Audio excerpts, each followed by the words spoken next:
കഴിഞ്ഞ ക്ലാസ്സിൽ പാലിയോളിത്തിക് ഏജിനെ കുറിച്ചാണ് നമ്മൾ പറഞ്ഞത്. ആ സമയത്ത് പാലിയോളിത്തിക് ഏജിലെ ജനങ്ങൾ ഉപയോഗിച്ചിരുന്ന ടൂൾസ്, അതുപോലെ തന്നെ അവരുടെ സോഷ്യൽ ലൈഫ് എങ്ങനെയായിരുന്നു, food, planning, shelter, artistic skills, meanings of livelihood, use of fire, ഇത്തരത്തിലുള്ള കാര്യങ്ങളൊക്കെയാണ് നമ്മൾ കഴിഞ്ഞ ക്ലാസ്സിൽ പഠിച്ചിട്ടുണ്ടായിരുന്നത്. ഇനി നമ്മൾ പഠിക്കുന്നത് മിസോളിത്തിക് ഏജ് അഥവാ മധ്യശിലായുഗത്തെ കുറിച്ചാണ്. മിസോളിത്തിക് ഏജ് അഥവാ മധ്യശിലായുഗം. മിസോളിത്തിക് ഏജ് എന്ന് പറയുന്നത് പാലിയോളിത്തിക് ഏജിന്റെ ശേഷവും എന്നാൽ നിയോളിത്തിക് ഏജിന്റെ മുന്നേയുമായിട്ടുള്ള കാലഘട്ടത്തെയാണ് മിസോളിത്തിക് ഏജ് എന്ന് പറയുന്നത്. The Mesolithic age is the period between Palaeolithic age and Neolithic age. Palaeolithic ഏജിന് ശേഷമാണ്, എന്നാൽ നിയോളിത്തിക് ഏജ് എന്ന് പറയുന്ന നവീന ശിലായുഗത്തിന് മുൻപുള്ള കാലഘട്ടത്തെയാണ് മിസോളിത്തിക് ഏജ് അഥവാ മധ്യശിലായുഗം. Observe the tools in the picture. ചിത്രത്തിലെ ഉപകരണങ്ങളെ ഒന്ന് ശ്രദ്ധിക്കുക.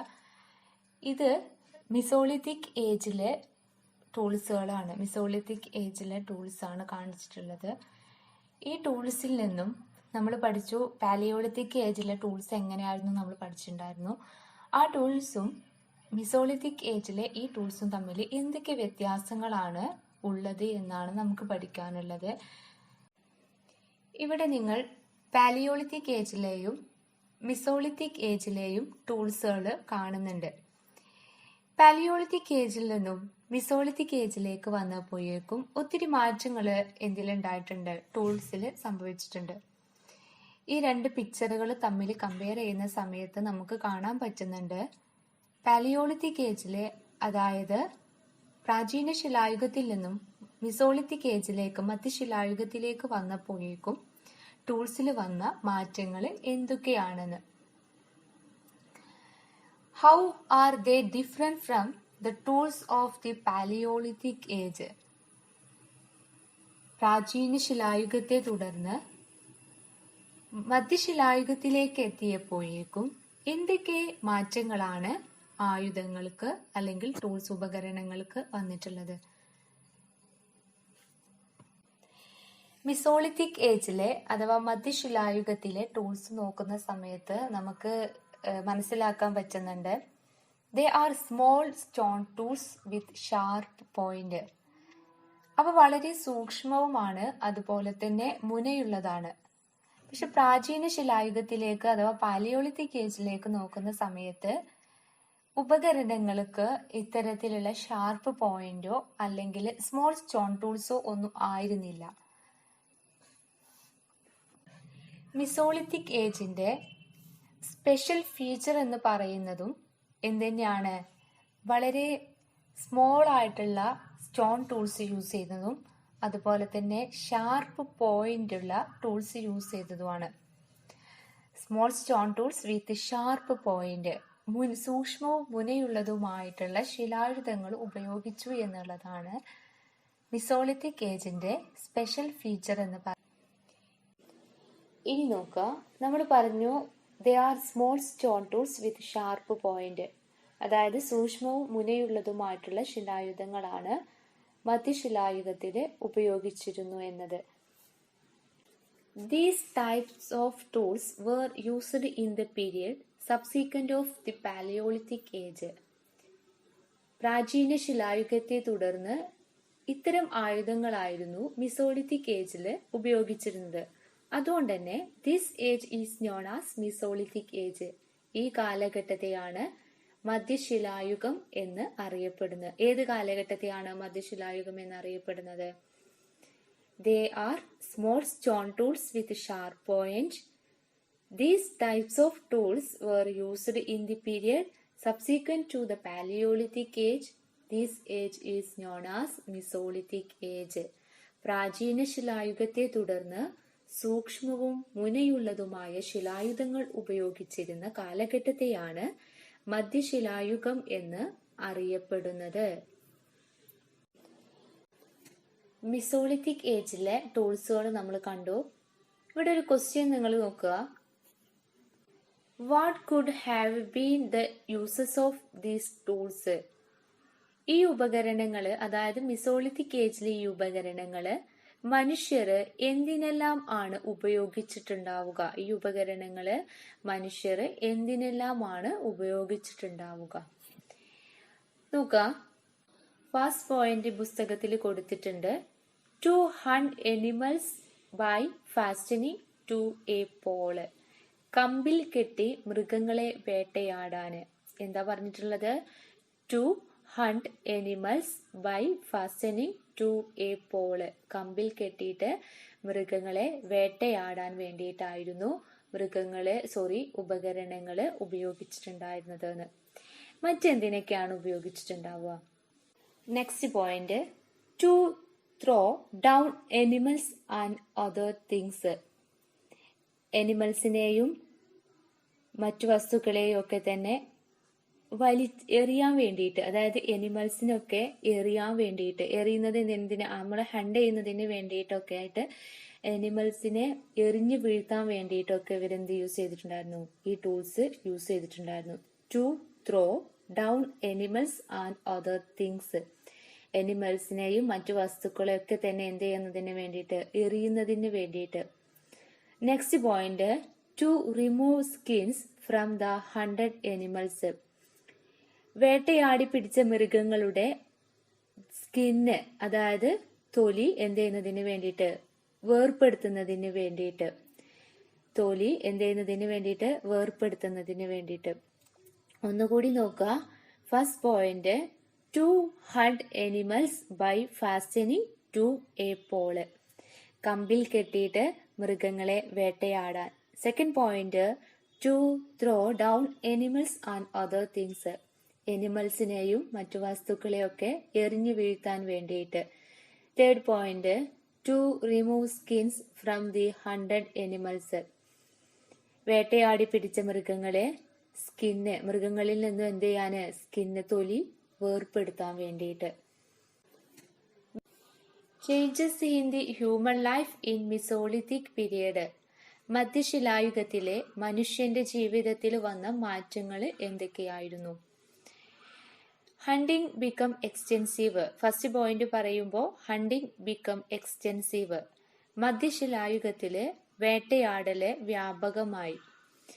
ഇങ്ങനെ ഇത്തരത്തില് ഹണ്ടിങ് എക്സ്റ്റെൻസീവ് ആയതോട് കൂടിയിട്ട് മെനി എനിമൽസ് ബിക്കം എക്സ്റ്റിൻറ്റ്. എന്തായി? ഒരുപാട് ജീവികൾക്ക് വംശനാശം സംഭവിച്ചു.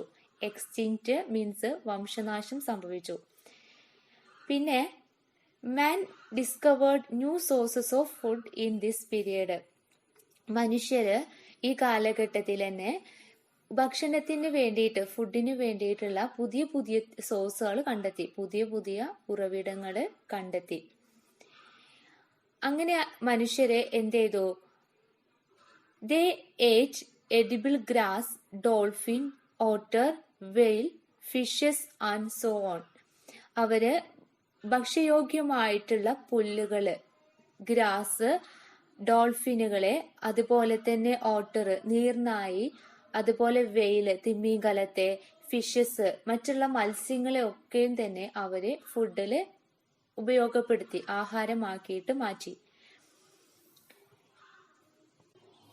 ഒരിക്കൽ കൂടി പറയാണ്, changes in the human life in Mesolithic period.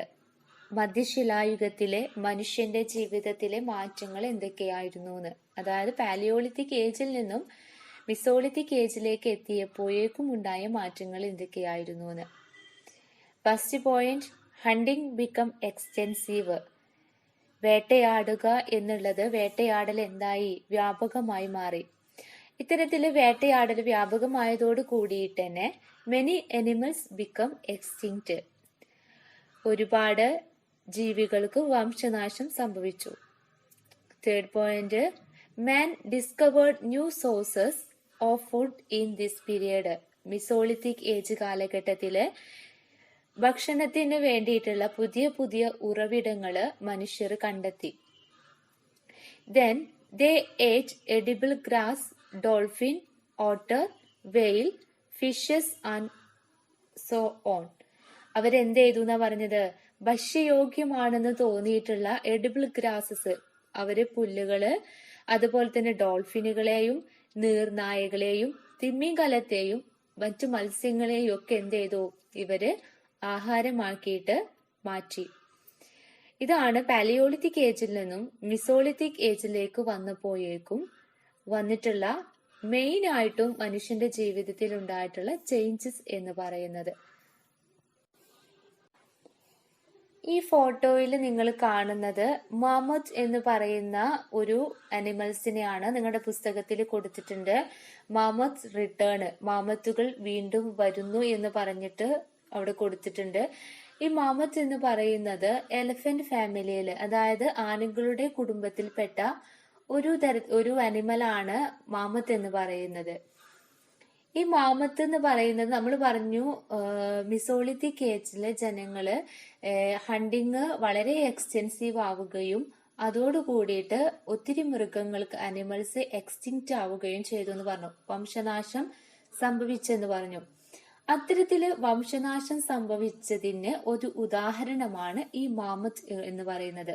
മാമത്തുകള് വംശനാശം സംഭവിച്ച് എക്സ്റ്റിങ്ക്റ്റ് ആയിട്ട് പോയിട്ടുള്ള ഒരു അനിമൽ വർഗമാണ് മാമത്ത് എന്ന് പറയുന്നത്. ഇത് എലഫന്റ് ഫാമിലിയിൽ പെട്ടിട്ടുള്ള ഒരു അനിമൽ കൂടിയാണ്. ഇത് ലിവ്ഡ് അറൌണ്ട് 10,000 ഇയേഴ്സ് ബാക്ക്, 10,000 വർഷങ്ങൾക്ക് മുമ്പ് ഭൂമിയിൽ ജീവിച്ചിരുന്ന അനിമൽ ആയിരുന്നു മാമത്ത് എന്ന് പറയുന്നത്. മാമത്തിനെ സയന്റിസ്റ്റ് ക്ലോണിങ്ങിലൂടെ വീണ്ടും എന്ത് ചെയ്യാൻ നോക്കുന്നുണ്ട്? വീണ്ടും പുനർജീവിപ്പിക്കാൻ നോക്കുന്നുണ്ട്. എങ്ങനെയെന്ന് വെച്ചിട്ടുണ്ടെങ്കിൽ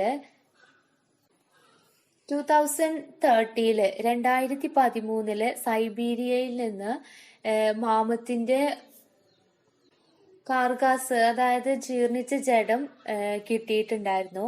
ആ കാർഗാസ് വെച്ചിട്ടാണ് മാമത്തിനെ വീണ്ടും ക്ലോണിങ്ങിലൂടെ സയന്റിസ്റ്റ് എന്ത് ചെയ്യാൻ നോക്കുന്നത്? പുനർജീവിപ്പിക്കാന് ഒരുങ്ങുന്നത്. ഇവ അധികം വൈകാതെ തന്നെ സയന്റിസ്റ്റുകൾ വിശ്വസിക്കുന്ന ഒരു കാര്യം എന്താന്ന് വെച്ചിട്ടുണ്ടെങ്കിൽ, scientist took forward to resurrecting the mammoth with thick fur covered body and long legs. എന്തെന്ന് വെച്ചിട്ടുണ്ടെങ്കിൽ ഈ നമ്മുടെ സയന്റിസ്റ്റ്, അതായത് ശാസ്ത്ര ലോകം വിശ്വസിക്കുന്ന ഒരു കാര്യം എന്താന്ന് വെച്ചാല്, അധികം വൈകാതെ തന്നെ ദേഹം മുഴുവൻ രോമവും അതുപോലെ തന്നെ രോമവും അതുപോലെ തന്നെ വലിയ കൊമ്പുകളുള്ള മാമത്തിനെ വീണ്ടും പുനഃസൃഷ്ടിക്കാൻ കഴിയുമെന്ന വിശ്വാസത്തിലാണ് നമ്മുടെ ശാസ്ത്രലോകം എന്ത് ചെയ്യുന്നത്? നിൽക്കുന്നത്. അതുപോലെ തന്നെ മാമത്തിനെ വീണ്ടും പുനർജീവിപ്പിക്കുവാനുള്ള ആ ഒരു ശ്രമത്തിന് സ്റ്റാർട്ട് ചെയ്തിട്ടുള്ളത് എന്താണ്? ടോറി ഹെറിഡ്ജ് എന്ന് പറയുന്ന ഒരു സയന്റിസ്റ്റ് ആണ്, ശാസ്ത്രജ്ഞനാണ്. ഇദ്ദേഹമാണ് ആദ്യമായിട്ട് എന്ത് ചെയ്തിട്ടുള്ള ഈ ഒരു എക്സ്പെരിമെന്റിന്, പരീക്ഷണത്തിന് ആദ്യമായിട്ട് ഒരുങ്ങിയിട്ടുള്ള വ്യക്തി. ഇവര് ഈ മാമത്ത് എന്ന് പറയുന്നത് അനിമൽ ഫാമിലിയിൽ പെട്ടതാണ്. അതുപോലെ തന്നെ 1000 ഇയേഴ്സ് ബാക്ക്, 10,000 വർഷങ്ങൾക്ക് മുമ്പ് എക്സ്റ്റിൻറ്റ് ആയിട്ട് പോയിട്ടുള്ള, വംശനാശ ഭീഷണി സംഭവിച്ചു പോയിട്ടുള്ള ഒരു തരം അനിമൽസ് ആണ്. കൊടുത്തിരിക്കുന്ന ഈ ഫിഗർ ഒന്ന് ശ്രദ്ധിക്കുക. Identify the progress in human life during the Mesolithic age. മധ്യശിലായുഗത്തിൽ മനുഷ്യജീവിതത്തിലുണ്ടായ പ്രോഗ്രസിനെ, പുരോഗതിയെ കാണിക്കുന്ന ഒരു ഫിഗർ ആണ് ഈ കൊടുത്തിട്ടുള്ളത്. ഇവിടെ ഫസ്റ്റ് പോയിന്റ് നോക്കുക. ഡൊമസ്റ്റിക്കേറ്റ് ഡോഗ്സ്, നായകളെ ഇണക്കി വളർത്തി. മിസോളിത്തിക് ഏജിലെ ഹ്യൂമൻസ് എന്ത് ചെയ്തു? നായകളെ ഇണക്കി വളർത്തി. Second point, began to exchange food, tools, ornament etcetera. ഭക്ഷണവും ഉപകരണങ്ങളും ആഭരണങ്ങള് തുടങ്ങിയവ എന്ത് ചെയ്യാൻ തുടങ്ങി? പരസ്പരം കൈമാറി. Third point, logs were tied together and used for navigation. മരത്തടികളൊക്കെ കൂട്ടിക്കെട്ടിയിട്ട് ജലയാത്രയ്ക്ക് ഉപയോഗിച്ചു. Fourth point, began settled life, സ്ഥിരവാസം ആരംഭിച്ചു. Fifth point, was able to hunt animal from afar. ദൂരെയുള്ള മൃഗങ്ങളെയും വേട്ടയാടാന് മിസോളിത്തിക് ഏജിലെ പീപ്പിൾസിന് എന്ത് ചെയ്തു, ഹ്യൂമണിന് സാധിച്ചു. Next point, 6th point, bows and arrows were used for hunting. വേട്ടയ്ക്ക് അമ്പും വില്ലും ഉപയോഗിച്ചു. ഇതിൽ നിന്ന്, ഈ ഒരു ഫിഗറിൽ നിന്ന് നമുക്ക് മനസ്സിലാവുന്ന എന്താന്ന് വെച്ചിട്ടുണ്ടെങ്കിൽ, changes in the human life in Mesolithic age. Mesolithic ഏജിലെ മനുഷ്യ ജീവിതത്തിലുണ്ടായ പുരോഗതികൾ അല്ലെങ്കിൽ മാറ്റങ്ങളൊക്കെയാണ് നമുക്ക് മനസ്സിലാവുന്നത്. നോക്കുക, ഫസ്റ്റ് വൺ എന്താണ്? ഡൊമസ്റ്റിക്കേറ്റ് ഡോഗ്സ്, നായകളെ ഇണക്കി വളർത്തി. Second, began to exchange food, tools, ornament etcetera. ഭക്ഷണം, ഉപകരണങ്ങള്, ആഭരണങ്ങൾ തുടങ്ങിയ പരസ്പരം കൈമാറി തുടങ്ങി. Third point, logs were tied together and used for navigation. മരത്തടികള് കൂട്ടിക്കെട്ടിയിട്ട് ജലയാത്രയ്ക്ക് ഉപയോഗിച്ചു. Fourth point, began settled life, സ്ഥിരവാസം ആരംഭിച്ചു. Fifth point, was able to hunt animal for afar. ദൂരെയുള്ള മൃഗങ്ങളെയും വേട്ടയാടാന് ഇവർക്ക് സാധിച്ചു. Then bows and arrows were used for hunting. വേട്ടയ്ക്ക് അമ്പും വില്ലും ഉപയോഗിച്ചു. ഈ ഒരു ഫിഗർ ഐഡന്റിഫൈ ചെയ്യുമ്പോൾ തന്നെ നമുക്ക് മനസ്സിലാവുന്നുണ്ട്, പാലിയോളിത്തിക് ഏജിൽ നിന്നും മിസോളിത്തിക് ഏജിലേക്ക് എത്തിയപ്പോഴേക്കും മനുഷ്യന്റെ ജീവിതത്തിൽ വന്നിട്ടുള്ള പ്രോഗ്രസ് എത്രത്തോളമാണെന്ന്. യൂറോപ്പിലെയും അതുപോലെ തന്നെ വെസ്റ്റ് ഏഷ്യയിലെയും വേരിയസ് കൺട്രീസിൽ നിന്ന് മിസോളിത്തിക് ഏജിന്റെ ഹ്യൂമൻ ലൈഫിനെ കുറിച്ചിട്ടുള്ള എവിഡൻസുകൾ ഡിസ്കവർ ചെയ്യാൻ വേണ്ടിയിട്ട് സാധിച്ചിട്ടുണ്ടായിരുന്നു. യൂറോപ്പിലെയും പടിഞ്ഞാറൻ ഏഷ്യയിലെയും ഒക്കെ വിവിധ രാജ്യങ്ങളിൽ നിന്ന് മധ്യശിലായുഗ കാലഘട്ടത്തിന്റെ ജനജീവിതത്തിന്റെ തെളിവുകൾ കണ്ടെത്താൻ സാധിച്ചിട്ടുണ്ടായിരുന്നു. അതിന്റെ മെയിൻ ആയിട്ടുള്ള രണ്ട് എവിഡൻസുകളാണ് ഇന്ത്യയിലെ രാജസ്ഥാനിലെ ബാഗോർ എന്ന പ്രദേശത്ത് നിന്നും കിട്ടിയതും അതുപോലെ തന്നെ മധ്യപ്രദേശിലെ ആദംഘട്ട് എന്നിവിടങ്ങളിൽ നിന്ന് മധ്യശിലായുഗത്തെ സംബന്ധിച്ചിടത്തോളം ഒത്തിരി വിവരങ്ങള്, തെളിവുകള് കണ്ടെത്തിയിട്ടുണ്ട്. രണ്ടെണ്ണമാണ് നമ്മൾ പറഞ്ഞത്, രാജസ്ഥാനിലെ ബാഗോർ, ദെൻ മധ്യപ്രദേശിലെ ആദംഘട്ട്. ഓക്കെ, മിസോളിത്തിക് ഏജ് ആണ് നമ്മൾ പഠിച്ചത്, മധ്യശിലായുഗം. അപ്പോ ഇതിന് രണ്ട് ക്വസ്റ്റ്യൻ ഞാൻ നിങ്ങൾക്ക് തരുന്നുണ്ട്. ഒന്ന് പേജ് നമ്പർ 12 കൊടുത്തിട്ടുള്ള ക്വസ്റ്റ്യൻ നോക്കുക. Why is the Mesolithic age called microlithic age? മധ്യശിലായുഗത്തെ സൂക്ഷ്മശിലായുഗം എന്ന് വിളിക്കുന്നത് എന്തുകൊണ്ടാണ്? മറ്റൊരു ക്വസ്റ്റ്യൻ ആണ് പേജ് നമ്പർ 13 കൊടുത്തിട്ടുണ്ട്. Compare the human life in the Mesolithic age with that of the Paleolithic age. പ്രാചീന ശിലായുഗത്തിലെ മനുഷ്യജീവിതത്തെ മധ്യശിലായുഗത്തിലെ മാറ്റങ്ങളുമായി താരതമ്യം ചെയ്യുക. ഇത് നിങ്ങൾ ഒരു ബോക്സ് ആക്കിയിട്ട്, അതായത് രണ്ട് പാർട്ടാക്കിയിട്ട് ഒരു ബോക്സ് ആക്കിയിട്ട് വരച്ചാൽ മതി. ഒരു ഭാഗത്ത് പാലിയോളിത്തിക് ഏജ് എന്നും മറ്റു ഭാഗത്ത് മിസോളിത്തിക് ഏജ് എന്നും, ഒരു ഭാഗത്ത് പ്രാചീന ശിലായുഗം എന്നും മറ്റു ഭാഗത്ത് മധ്യശിലായുഗം എന്നും എഴുതിയിട്ട് അതിൽ രണ്ടും തമ്മിലുള്ള ചേഞ്ചസ് എന്തൊക്കെയാണെന്നുള്ളത് കമ്പയർ ചെയ്തിട്ട് എഴുതിയാൽ മതി. ഈ രണ്ട് ക്വസ്റ്റ്യനും ആൻസർ ചെയ്ത് തരിക, എന്നിട്ട് നിങ്ങൾ അത് സെൻഡ് ചെയ്യുക. ഓക്കെ.